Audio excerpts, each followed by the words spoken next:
అక్కడ కొన్ని వినాయక విగ్రహాలు మరియు కొన్ని నిర్మాణంలో ఉన్నాయి. ఐడియా: వజ్రాలు నీ విగ్రహంలో పెట్టి రేపు వచ్చి తీసుకుందాము.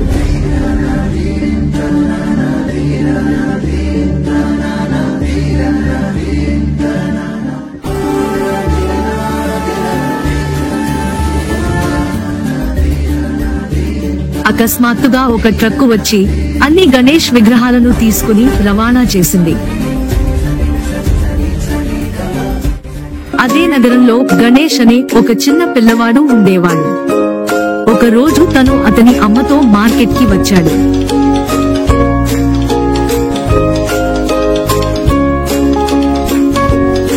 అమ్మా అమ్మా, నాకు ఆ గణేశుడు కావాలి. కొను అమ్మా. మాట్లాడకుండా పద. వెంటనే గణేష్ వాళ్ళ అమ్మకి చెప్పకుండా ఆ విగ్రహాన్ని కొన్నాడు. కాని వాళ్ళ అమ్మ కోపంతో వెంటనే గణేష్ ని తీసుకొని వెళ్లిపోయింది. కాని ఆ గణేష్ విగ్రహాన్ని తీసుకుని వెళ్లడం మర్చిపోయాడు. స్వామి, ఆ పిల్లవాడు గణేష్ మీ విగ్రహాన్ని తీసుకొని వెళ్ళలేదు. ఇప్పుడు చూడు మూషిక, నేనే స్వయంగా వెళ్తాను.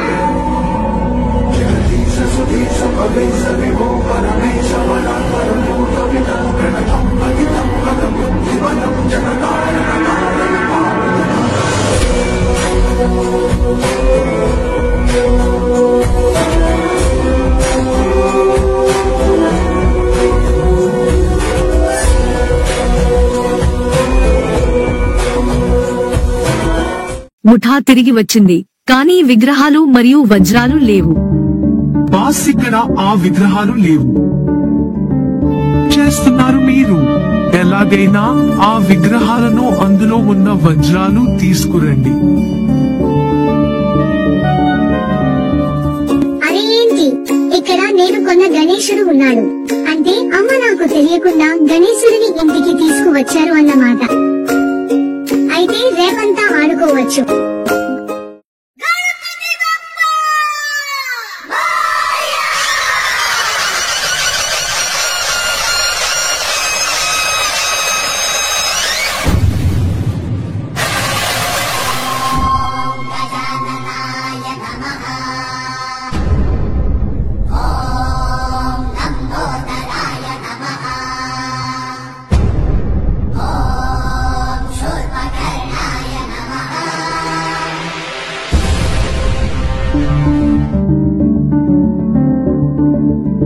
బాబు గణేష్, వచ్చి ఇక్కడ కూర్చో. ఈ రోజు గణేశ పూజ చేయాలి.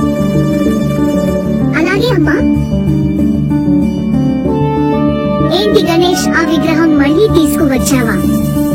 సరేలే, దేవుడి దగ్గర పెట్టు, తరువాత ఆడుకుంటూ గాని.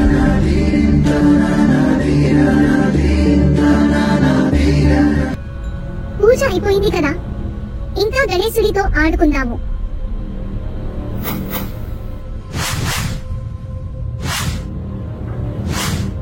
బాస్, అన్ని విగ్రహాలు దొరికాయి. కానీ అతి విలువైన మహిమగల పురాతన వజ్రం ఆ చిన్న విగ్రహంలో ఉంది. దానిని ఎవరో ఒక చిన్న పిల్లవాడు కొన్నాడంట.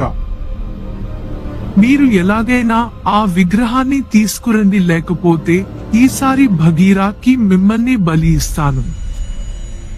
ఖచ్చితంగా తీసుకువస్తాము బాస్. ఇంతలో గణేష్ ఆ గణేష్ విగ్రహంతో ఆడుకుంటున్నాడు. అప్పుడు గణేష్ విగ్రహంలో ఉన్న వినాయకుడు మాట్లాడటం మొదలు పెట్టాడు. గణేష్, నేను నువ్వు ఎంతగానో ఇష్టపడ్డ గణేశుడు. నేను నీకోసమే ఇక్కడికి వచ్చాను. ఇప్పుడు నీకు వచ్చే ఆపదల నుండి నేను కాపాడతాను. కనుక నీవు ఎప్పుడు భయపడినా నన్ను తలుచుకో.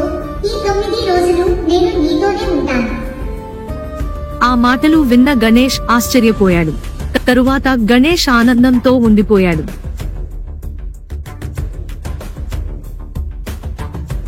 వెంటనే ఆ వజ్రాల దొంగలు ఇంటిలోకి ప్రవేశించారు.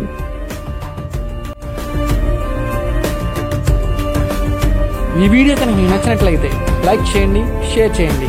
ఇలాంటి మరిన్ని వీడియోస్ కోసం మా ఛానల్ సబ్స్క్రైబ్ చేసుకోండి. పక్కన ఉన్న బెల్ ఐకాన్ మాత్రం క్లిక్ చేయడం మర్చిపోవద్దు.